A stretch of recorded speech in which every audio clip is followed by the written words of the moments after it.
જય Shri Krishna, good morning, જય માતાજી.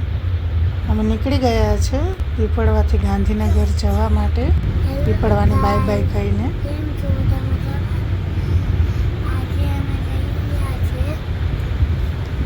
પીપળવાથી ગાંધીનગર અને અમે જતા જતા આઈસ્ક્રીમ ખાતા હતા. હેલો ગાઈસ, કેમ છો બધા? મજામાં ને? અમારું જયભાઈ ડ્રાઇવિંગ કરે, મમ્મી પાછળ બેઠા છે. અમે ખાઈએ છીએ આઈસ્ક્રીમ અને અમે પીપળવાથી નીકળી ગયા છે ગાંધીનગર. ત્યારબાદ ગાડીને ભૂખ લાગી ગઈ, એમાં ગેસ પુરાયો અને તડકો પણ એવો જ હતો, ગરમી પણ એવી જ હતી છે ને. બપોર વચ્ચે નીકળ્યા એટલે બહુ જ તડકો અને ગરમી હતી. ગાડીમાં ગેસ પુરાઈ ત્યાંથી અમે નીકળી ગયા. તો સાંજે કેટલા 7:30 પોણા 8 જેવો ટાઈમ થઈ ગયો એટલે બધાને ભૂખ લાગી હતી. એટલે નાસ્તો કરવા માટે અમે બેસી ગયા. જોકે ત્યાં બેસવાની વ્યવસ્થા બહુ સરસ હતી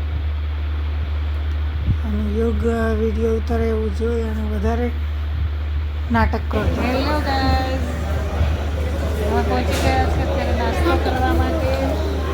અમિતભાઈને બહુ ભૂખ લાગી હતી. કેટલી કલાક થઈ આપણે નીકળ્યા? 4 કલાક થઈ. હજી 2-3 કલાક થશે. 3 કલાક. મેં તો પિઝા લઈ ગયા છે. પીઝા ખવાય? ખવાય. ઉનાળામાં એકવાર તો ખવાય ને.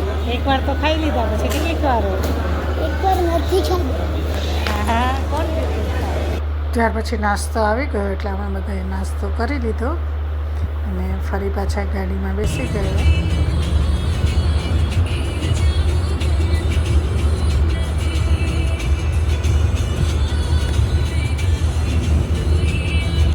સાંજે 11-11:30 જેવો ટાઈમ થઈ ગયો હતો અને અમે ગાંધીનગર પહોંચી ગયા. એટલે પછી પેલા જમી લીધું. જમવામાં શાક, રોટલી, છાશ અને ઓનિયન હતું. યુગભાઈને ઊંઘમાંથી ઉઠાડ્યો એટલે બહુ મોડું હતું ને. પહોંચી ગયા અમે, ફાઇનલી પહોંચી ગયા ગાંધીનગર.